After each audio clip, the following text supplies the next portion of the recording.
Yes. So first of all, we need to know the meaning of the term environment. Okay, sustainable development comes later. Firstly, the chapter is environment. Okay, so environment means all the surroundings in which we people are living, all the inheritance of the resources which are surrounding us.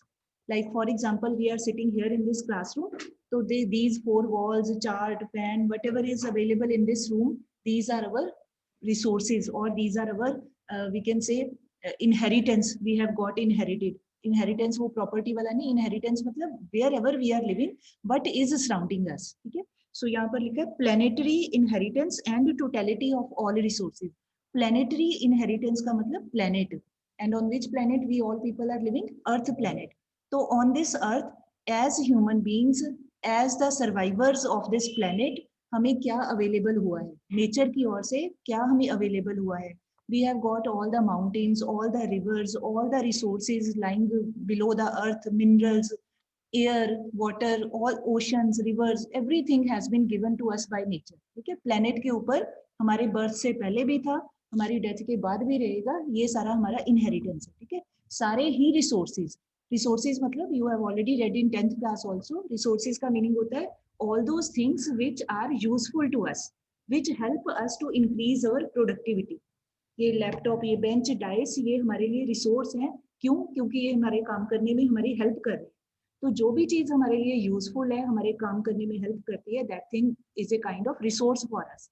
Pen है तो हमारे लिए pen भी resource है, चौक है तो चौक भी resource है, जो भी हमारे काम में आने लायक चीज. ठीक है, तो ये all these resources, all the things available on this planet earth, all the surroundings which are there around us, all those things, they are known as environment. Taken together, they are known as environment. Okay, then you have already read in junior classes, environment can be of two types. One is called biotic environment, living here, living things or non-living things. One is biotic environment, one is called abiotic environment. Okay, biotic environment मतलब that environment which contains, which includes all living beings.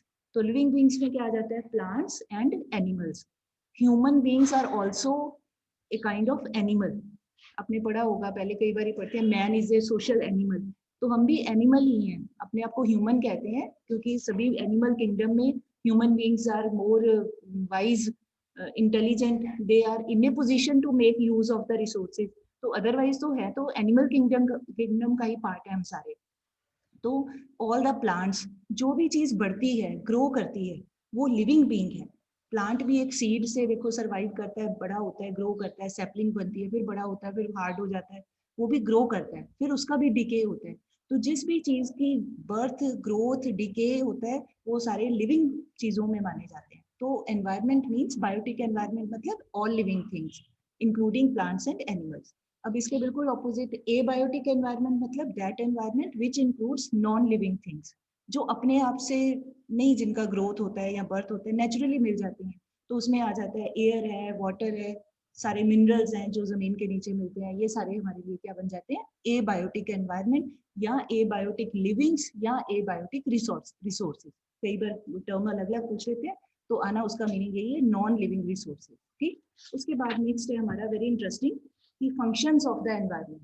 काम क्या करता है ये environment हमारे लिए? कोई भी चीज है, हम पहले first of all we pay attention कि how is this thing useful to अस.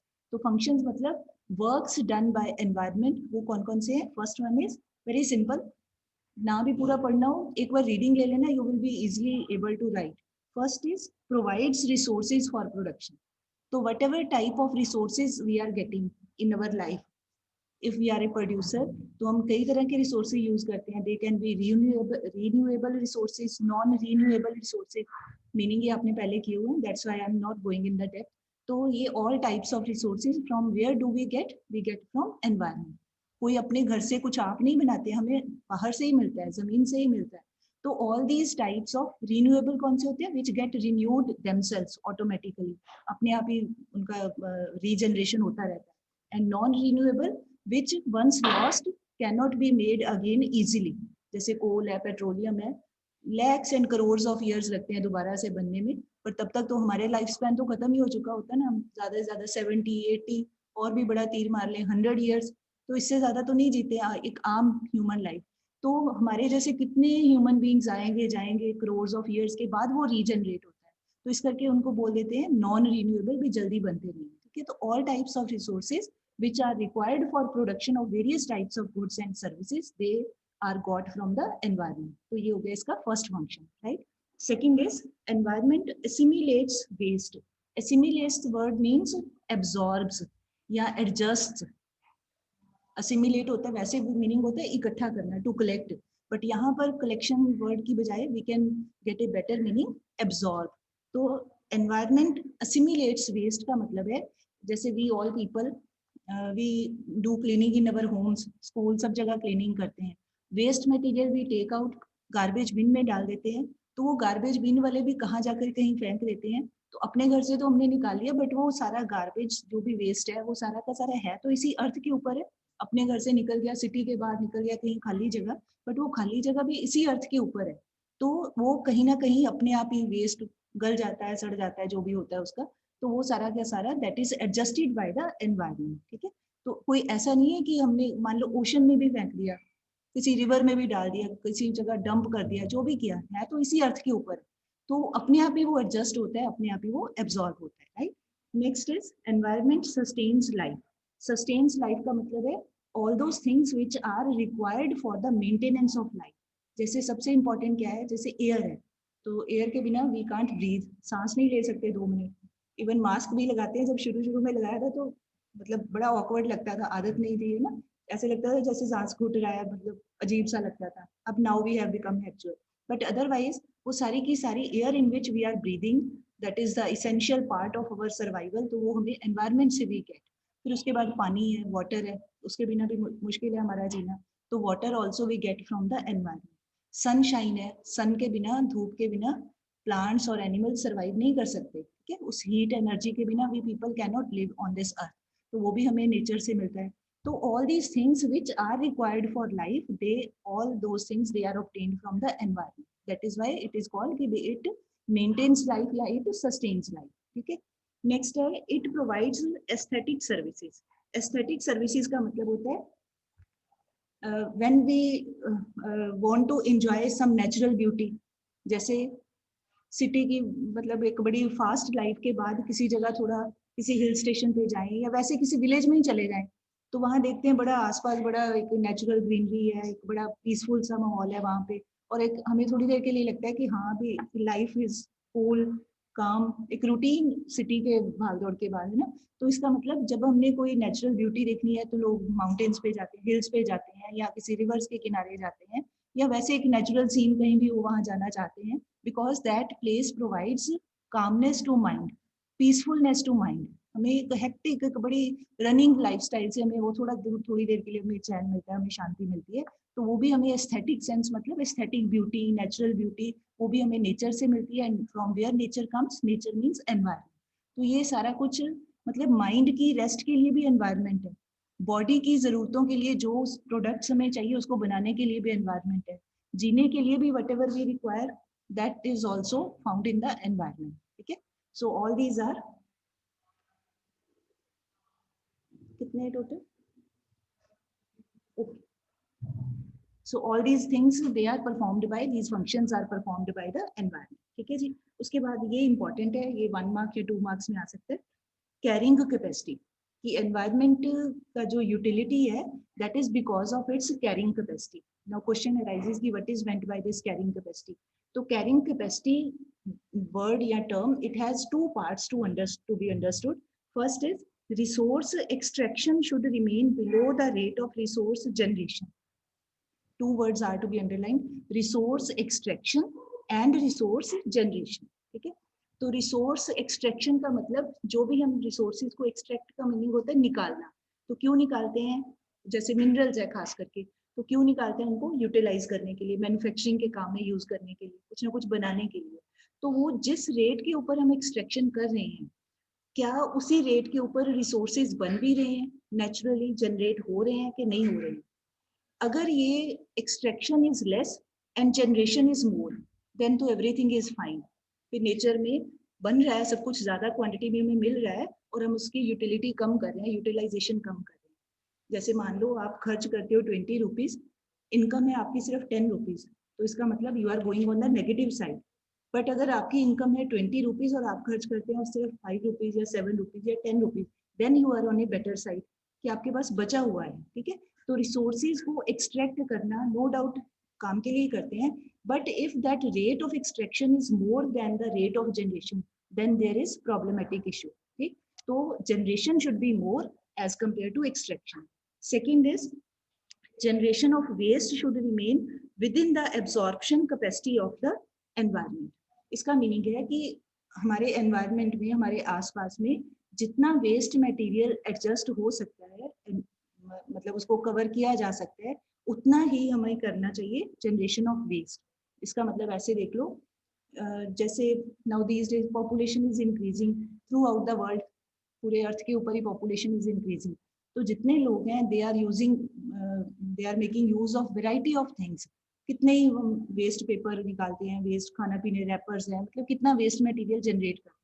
अगर हम इतनी वेस्टेज कर रहे हैं, रिसोर्सेज को यूटिलाइज कर रहे हैं, उतनी वेस्ट मटेरियल को हमारी सराउंडिंग्स एब्जॉर्ब नहीं कर पा रही है उतना। मतलब जैसे रूम में सब तरफ गंदी गंद डाल दो, तो इसका मतलब बैठने लायक जगह नहीं रहेगी ना। तो सेम थिंग इज हियर कि जनरेशन जो वेस्ट हम मटेरियल क्रिएट कर रहे हैं वो कम होना चाहिए as compare to the absorption capacity. Absorption मतलब कितनी हिम्मत है, कितनी ताकत है, एनर्जी है एनवायरनमेंट में उस वेस्ट को असिमिलेट करने की।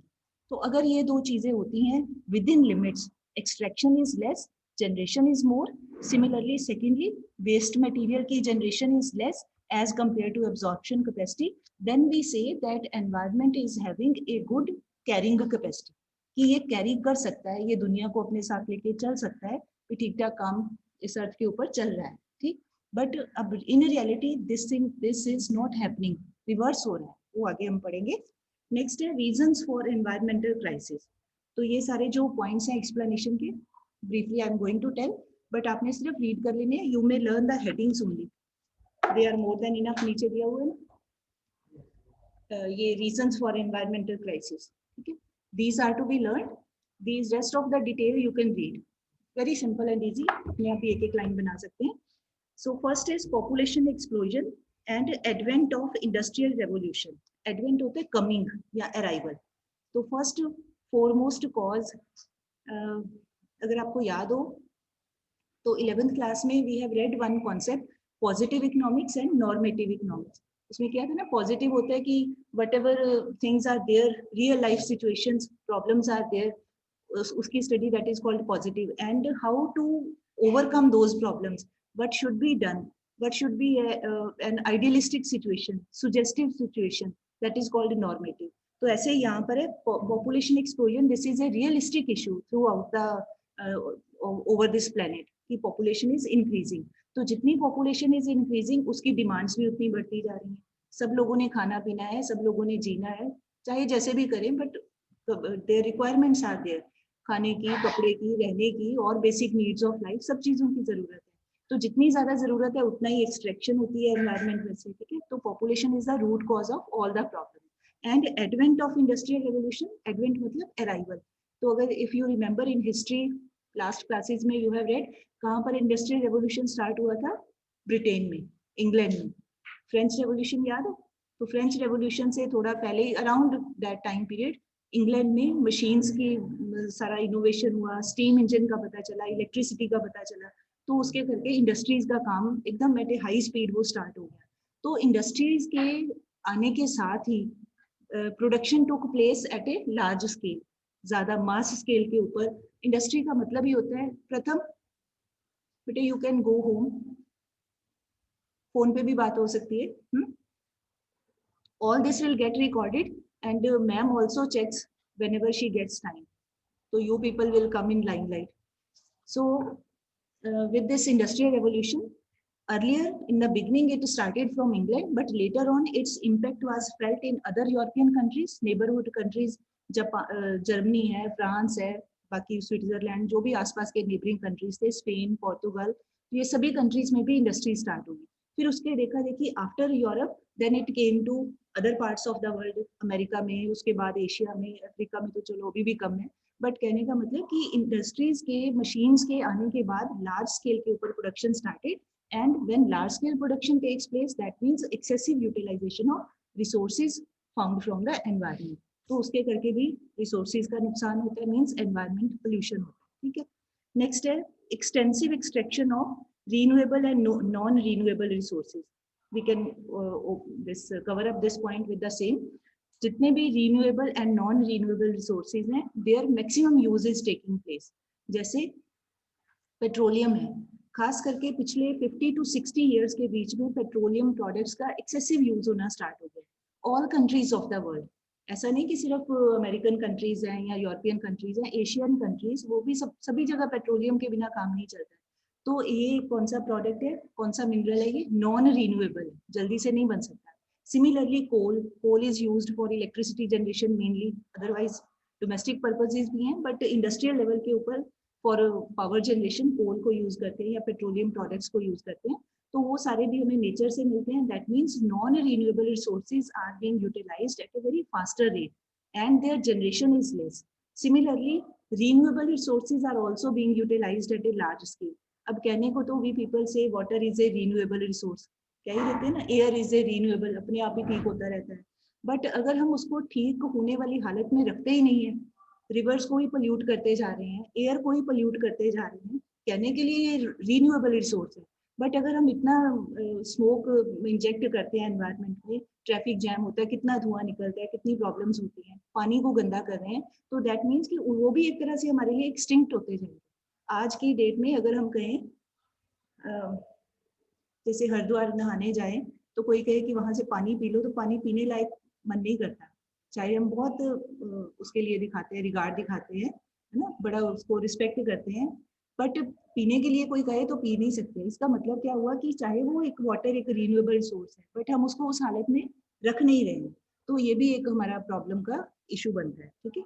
नेक्स्ट है extinction of many resources. Extinction होता है, I hope you remember in geography in 10th class एक चैप्टर था natural wild life and resources, उसमें स्पीशीज के डिफरेंट टाइप्स आई थी, extinct species, endangered species, rare species, है ना. तो same thing is here. Extinct का मतलब होता है ऐसी चीजें जो खत्म ही हो चुकी हुई, मिलती ही नहीं है. रेयर तो फिर भी कभी कोई इधर उधर कुछ मिल जाएगा. एक्सटिंक्ट मतलब those things which were very much there on this earth but now they are not found, अब है ही नहीं. जैसे हम कहीं डायनासोर्स है, अब हमने कहाँ देखे, फिल्मों में वो कार्टून्स बना के जो भी अपना कंप्यूटर ग्राफिक्स करते हैं, बट हमने अपनी आंखों से अपनी लाइफ में तो नहीं देखा डायनासोर्स कैसे हैं. ठीक है.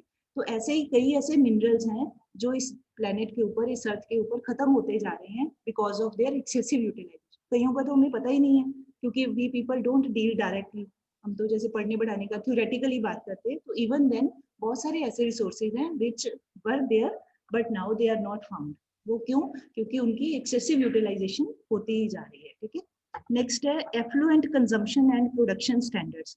एफ्लुएंट वर्ड वैसे मतलब होता है इसका रिच, प्रॉस्परस होना, रिच होना, बट यहाँ पर एफ्लुएंट वर्ड को इस सेंस भी हमने लेना है, दैट मीन्स ग्रेट, ज्यादा यूटिलाइजेशन करना. जैसे मैं कहूँ कि आप बहुत मनी खर्च करते हैं, तो इसको बोले एफ्लुएंट स्पेंडिंग करते हैं. एफ्लुएंट स्पेंडिंग मतलब बड़े खुले दिल से खर्च करते हैं. तो सेम थिंग इज हियर कि प्रेजेंट टाइम में जो लोगों का लाइफस्टाइल है, उसमें people are paying more attention to consumption, consumer choices are increasing. तो ज्यादा हम sometimes we don't need some things but still we buy, चले जाते हैं मार्केट, अपने आप को नहीं भी जरूरत है, वो देखते हैं आसपास के लोगों के पास है, फ्रेंड्स के पास है, हमें नहीं भी चाहिए, we are not in need of that commodity, even then we buy. वो क्यों करते हैं? दूसरों को दिखाने के लिए, डेमोन्स्ट्रेशन के लिए, एफ्लुएंस अपनी शो करने के लिए, दिखावा करने के लिए. सो इस तरह से कि उतना ही वेस्ट मटेरियल जनरेट होगा, हम यूज करेंगे, वो खराब भी होगी, वेस्टेज भी क्रिएट होगी. फिर प्रोडक्शन, तो ऐसे ही प्रोड्यूसर्स भी they keep on producing variety of things. भी लोग आ रहे हैं जी, कस्टमर आ रहे हैं, ये बना दो वो बना दो, नहीं भी किसी चीजों की जरूरत तो भी बनाते जाते हैं. पता नहीं किसको कौन सी चीज पसंद आए, कौन सी वेराइटी ठीक लगे. तो excessive production and consumption is taking place on the part of both consumers as well as on the part of producer. सभी बनाई जा रहे हैं, सभी कंज्यूम करे जा रहे हैं. तो जिन चीजों के बिना भी काम चल सकते हैं, वो चीजें भी एग्जिस्टेंस में आ रही हैं. तो उनका भी आना हमारे लिए एक तरह से एनवायरनमेंट के ऊपर वो बर्डन है. बिना जरूरत की चीजों का होना भी एक बर्डन है. ठीक है. जैसे कई बार, जैसे अभी आप घर पे ही थे या मैं, कोई, हम सारे टेबल पे बुक्स पड़ी हुई हैं, जहां जहां हम सबको कंफर्टेबल लगता था वहां अपना सामान रख लिया. अच्छा एक बुक आई, पेन रख लिए, दूसरी बुक निकाली, पेपर चाहिए पेपर, वो टेबल के ऊपर जमघट लग जाता है। जब कोई अर्जेंटली कोई चीज चाहिए, कोई इरेजर, कोई पेंसिल, तो पहले वो पता ही नहीं लगता कहाँ रखा है। हमने यहाँ पे अरेंज भी नहीं करते, इतनी जल्दी में होते हैं। तो इसका मतलब हमें कई बार कोई कुछ चीजें नहीं भी चाहिए, हम अरेंज भी नहीं कर पाते हैं। तो same thing is there in this nature, जिन चीजों की नहीं भी जरूरत है, ना ही उनकी हम अरेंजमेंट करते हैं, ना ही हम उनके बढ़ने का कोई कोशिश करते हैं, उनको मतलब रीयूज करने की भी कोशिश नहीं करते। तो ये एक प्रॉब्लम बनती है। ठीक है, नेक्स्ट है air water pollution due to developmental processing. ये क्वाइट सिंपल, आपने पढ़ा हुआ है। एयर का पोल्यूशन ट्रैफिक के करके या इंडस्ट्रियल स्मोक के करके वो एयर पोल्यूशन, और वाटर पोल्यूशन जो रिवर्स में ऑयल स्पिलिंग हो जाती है, या लोग गार्बेज थ्रो कर देते हैं, या जो सिटीज का जो सीवरेज सारा वो ड्रेन्स उसमें डाल देते हैं, तो उसके करके जो रिवर्स है वो पानी भी खराब होता है। ठीक है, नेक्स्ट है global warming and ozone depletion. ये आगे डिटेल में करेंगे। तो ग्लोबल वार्मिंग का मतलब increase in temperature of the earth, और ओजोन डिप्लेशन जो ओजोन लेयर है हमारे एनवायरनमेंट के ऊपर, एटमॉस्फेयर में, वो लेयर में प्रॉब्लम आ जाना या उसमें कुछ रिडक्शन हो जाना, तो वो सारा भी एक कॉजेज है। तो यहाँ पर you may get a question for 3 या 4 मार्क्स कि list any 3 reasons for environmental crisis या प्रॉब्लम, या आपको आ सकता है name any 2 functions of environment, या डिफाइन एनवायरमेंट, या what are the 2 types of, ऐसे सिंपल टाइप के क्वेश्चन आएंगे आपको। ठीक है, नेक्स्ट है एक टॉपिक है, this is only for reading, कि opportunity cost of negative environmental impact are high. Just read करना है इसको। मीनिंग इसका ये है कि जो एनवायरनमेंट से हम एडवांटेज ले रहे हैं, उन जैसे हम कहते हैं जैसे कोई इंडस्ट्री है, शुगर मिली है मान लो, तो शुगर बन रही है, people are getting employment, development हो रही है, इंडस्ट्री बनी है, एक वेरी गुड सिचुएशन, पॉजिटिव है। बट उसके साथ साथ ही हम देखें कि उस शुगर मिल के करके कितना वेस्ट मटेरियल जनरेट हो रहा है, कितना वहां से चिमनी से स्मोक एमिट होता है, कितना धुआं निकलता है, आसपास के कितने एरिया में रहने वाले लोगों को ब्रीदिंग प्रॉब्लम हो सकती है, हर टाइम उनको कोई रेस्पिरेटरी प्रॉब्लम के करके they have to go to doctor, medicine लेनी पड़ती हैं, दवाइयों के ऊपर बहुत खर्च करना पड़ता है, हेल्थ डिटीरियोरेशन हो रही है। इसका मतलब वो जो इंडस्ट्री के होने से फायदे हो रहे थे सोसाइटी को, उससे मल्टीपल टाइम्स उसी एरिया में रहने वाली सोसाइटी के लोगों को उससे प्रॉब्लम्स भी हो रही हैं। ठीक, that means negative opportunity cost, कि किसी चीज का फायदा होने की बजाय हेल्थ के जितना हम कमा रहे हैं उतना हम दवाइयों पे खर्च कर रहे हैं, तो फिर फायदा कुछ नहीं हुआ, नेगेटिविटी में गया। ठीक, अगर हम अर्न ज्यादा कर रहे हैं, मेडिसिन नहीं लेते, इसका मतलब फिर तो ठीक है, फिर तो फायदा है। बट अगर हम हेल्थ खराब हो रही है, मेडिसिन पे money wise we are spending, तो हम सब तरह से हम नुकसान में जा रहे हैं। तो इसको कहते हैं negative opportunity cost of environmental crisis. तो ये भी चीजें हमारे आसपास हो रही हैं। ठीक है, नेक्स्ट है, इसके ऊपर you please write down, reading only, ये जो लिखा ना, reversal of supply demand relationship in the past, ये 2-3 पैरा ग्लोबल वार्मिंग से ऊपर था, only reading. now in these paras what has been told that in the modern time, since population is increasing, if you remember in 11th class एक class lesson में हमने किया था equilibrium price, theory of demand, theory of supply, demand curve and supply curve, they are intersecting each other, फिर equilibrium price बन जाता है। ठीक है, तो अगर डिमांड इक्विलिब्रियम है फिर तो ठीक है, फाइन, बट अगर डिमांड हमारी ज्यादा है एज कंपेयर टू सप्लाई, तो normally what happens, price increase कर जाता है। ठीक है, तो सेम थिंग इज हियर कि एनवायरनमेंट में क्या हो रहा है कि प्रेजेंट टाइम में since population is increasing at a very faster rate, at a very rapid rate, तो demand for all types of resources that is also increasing. पॉपुलेशन बढ़ रही है, number of students children is increasing, more schools are required, bus stand के ऊपर more buses are required, railways के और rails are required, airport पे और प्लेन्स आर रिक्वायर्ड, हर तरह की चीजों की जरूरत पड़ती है। ठीक है, तो demand for resources is more as compare to their supply या अवेलेबिलिटी। अब सप्लाई कोई ह्यूमन बीइंग नहीं करते, सप्लाई नेचर ही करती है, तो बट वो सप्लाई कम हो रही है, लोगों की डिमांड्स डे बाय डे हर चीज की बढ़ती जा रही है। ठीक है, तो फिर एनवायरमेंटल क्राइसिस होता है। And when is it happening, it is happening in the modern time, in the present time. But earlier previously what was there, when needs of the people were limited, एक simple lifestyle था, simplistic type of living was there. आज से 60-70 साल पहले, 100 साल पहले इतना ज्यादा हेक्टिक लाइफस्टाइल नहीं थी, इतनी ज्यादा डिमांड्स भी नहीं थी, आराम से लोग थोड़ी सी चीजों में भी काम चला लेते थे। तो at that time demand was less, supply of all the natural resources was more. तो कोई प्रॉब्लम नहीं थी, कोई इशू नहीं था. But now why is this problem of crisis is coming? Because the ratio या this equality between demand and supply that is getting disturbed. अभी जितने आप बच्चे बैठे हुए हो यहाँ पे, benches are more, children are less, बड़े आराम से बैठे. अब अगर नंबर ऑफ स्टूडेंट यहाँ डबल हो जाए और एक बेंच पे एक ही बच्चा बैठना है, फिर प्रॉब्लम है, फिर फाइट होगी, लड़ाई झगड़ा होगा, मैंने बैठना है ना, प्रॉब्लम क्रिएट होगी. तो सेम थिंग इज हियर कि भी नेचर में अब डिमांड बढ़ रही है और सप्लाई कम है, जबकि प्रीवियसली पिछले टाइम्स में, पुराने टाइम्स में supply was more, demand was less. तो कोई इतना ज्यादा आज से 100-200 साल पहले कोई इतना पोल्यूशन नहीं होता था जितना आज हो रहा है. एक और इमेजिन करिए, मतलब जस्ट फॉर थिंकिंग, जैसे हम कह लें कि इंडस्ट्रियल रेवोल्यूशन स्टार्ट हुआ मान लो 17th सेंचुरी में, है ना. तो 17th सेंचुरी से पहले के टाइम में क्या चीजें नहीं बनती थी? सब कुछ बनता ही था. इतने इतने बिल्डिंग्स बनी हुई है, इतना आयरन पिलर भी बने हुए हैं, आज तक उसको रस्ट नहीं लगा. इतने यूटेंसिल्स बनते थे, मेटल का हर तरह की इंडस्ट्री थी. बट वो लोग हाथों से ही काम करते थे, मैनुअल लेबर के जरिए वो सारा कुछ करते थे, तब पोल्यूशन नहीं था. अब वही सारे काम आज के दुनिया में हो रहे हैं, एक मॉडर्न फॉर्म में हो रहे हैं. See we people are not doing anything new. कई बार हमें लगता है we are under this misimpression कि हम पता नहीं क्या कर रहे हैं, है ना. हर एक को लगता है भाई हम मॉडर्न है, हमारे पिछली वाले जो लोग थे वो सारे पुराने पुरातन पंथी थे, उनको कुछ नहीं पता था, हमें ज्यादा पता है. बट एक टाइम के बाद वी रियलाइज कि we are not doing anything new. हर एक फेज ऑफ लाइफ, हर एक जनरेशन, हर एक टाइम पीरियड काम वही होते हैं. Only human beings are changing. आज हम अगर बिल्डिंगें बना रहे हैं तो हमसे पहले की देखो, साउथ इंडिया के टेम्पल्स देखो कितने बड़े बड़े, कितना आर्किटेक्चरल उसमें ज्यादा डिजाइनिंग की हुई है. आजकल तो सीधे सीधे ज्योमेट्रिकल डिजाइन है, उतने तो डिजाइनिंग है ही नहीं. पहले के टाइम में इतने स्कल्पचर्स, इतनी मूर्तियां, इतना सब कुछ बनाते थे. आजकल तो वैसा कुछ है ही नहीं, सीधा सीधा है.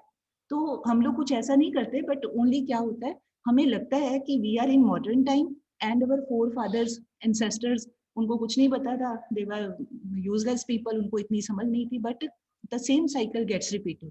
एक ही साइकिल चलता जाता है, चलता जाता है, हर कोई समझता है मैं ही नया कर रहा हूँ. ठीक, तो ये सारा हो जाता है हमारा. फिर this gives birth to this problem of reversal of demand supply situation. तो इसको सिर्फ आपने पढ़ना ही है.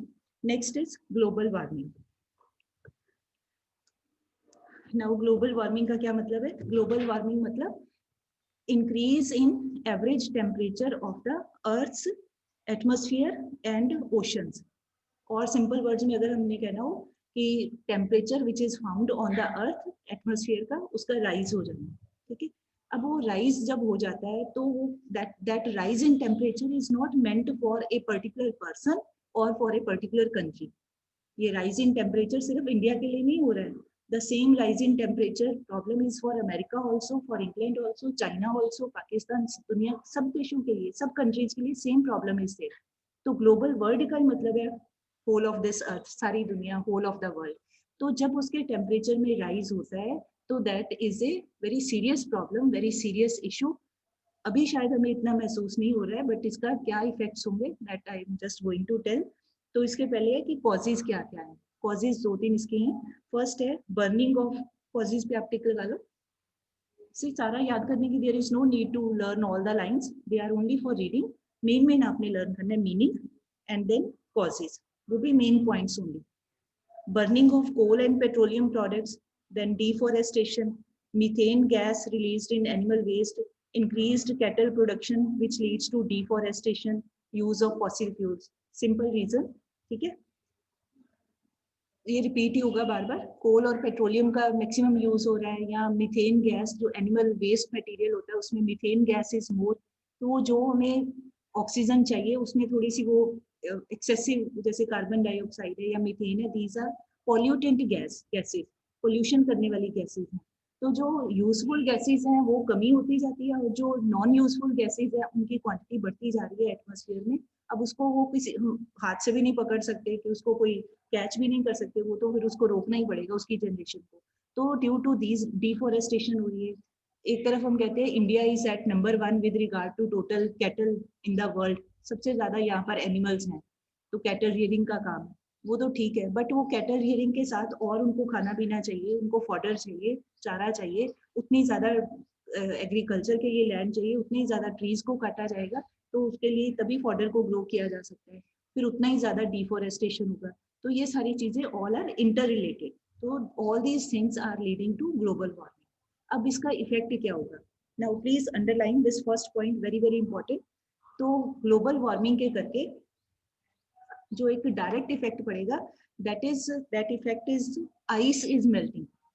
अब आइस कहाँ पे होती है? आइस होती है ग्लेशियर्स पे। आम तो पंजाब में थोड़ी आइस होगी, यहाँ तो कोई ग्लेशियर नहीं है।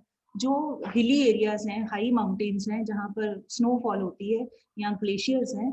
तो जब टेम्परेचर इंक्रीज करता है ओवरऑल एक जनरल, तो वो जो ग्लेशियर्स हैं वो उनका जो मेल्ट होने की स्पीड है वो बढ़ जाती है। अब जब वो स्पीड बढ़ जाएगी तो क्या होगा? उसके करके रिवर्स में पानी ज्यादा आएगा। बोलते हैं ना पेरिनियल रिवर्स, हिमालयन रिवर्स, तो पानी का फ्लो ज्यादा होगा। वो ultimately that water gets absorbed in oceans. तो ओशंस का जो वाटर लेवल है वो इंक्रीज करेगा। अब वो जो ओशंस का water level when it increases, then it will have a direct impact on the people who are living in the coastal areas. हमें नहीं लगेगा इतना, वो जो हायर अल्टीट्यूड पे रहने वाले लोग हैं, मतलब ओशन के मुकाबले हम पंजाब हरियाणा बहुत ऊपर है, हमें इतना नहीं लगेगा।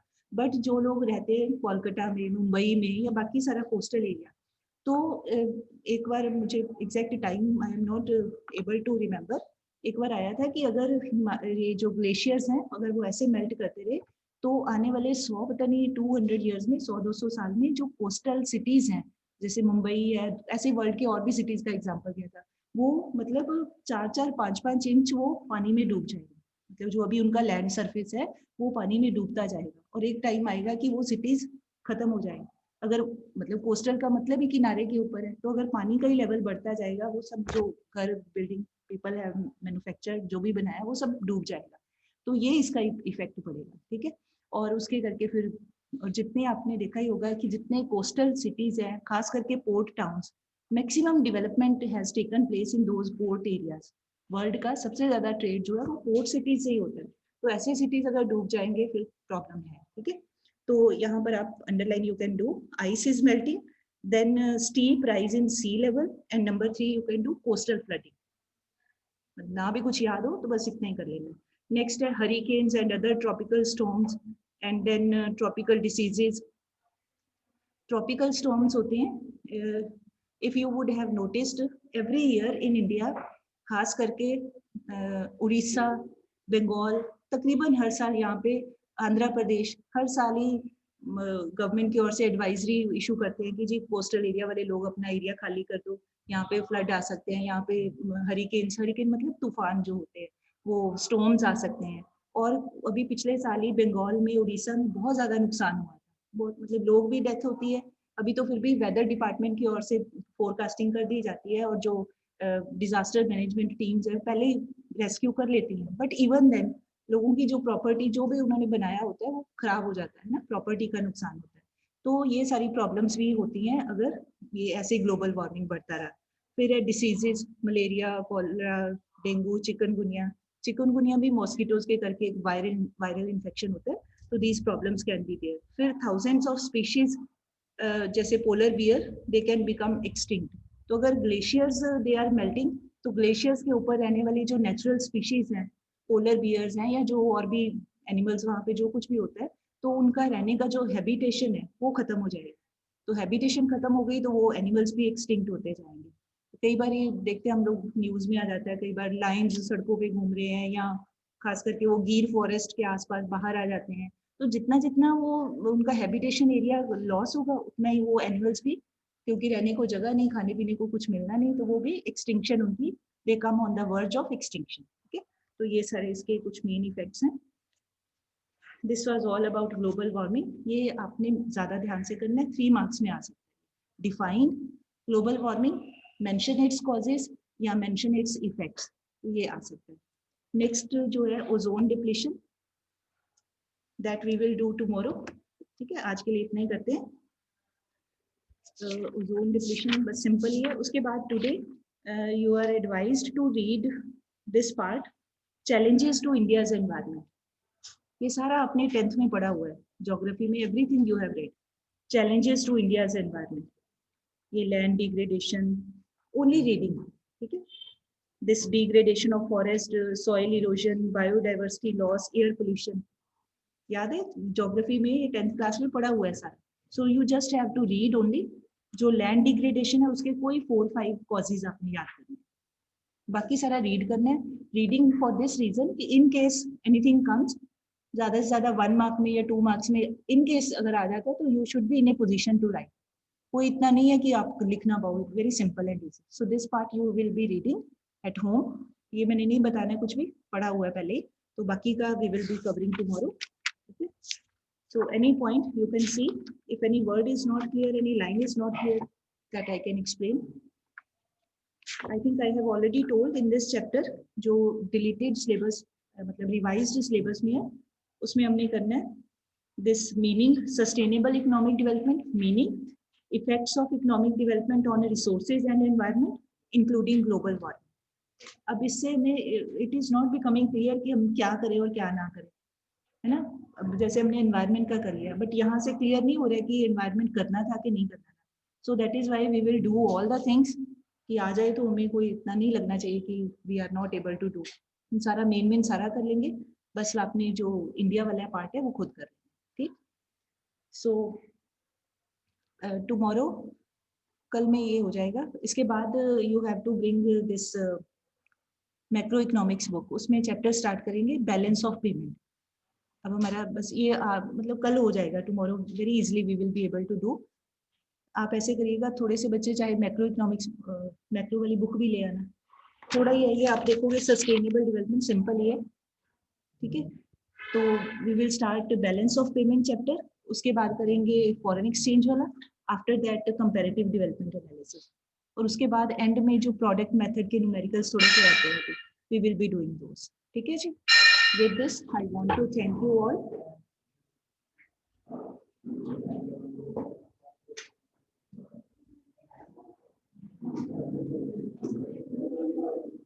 Purnima ma'am, you can end the meeting now. Okay, ma'am.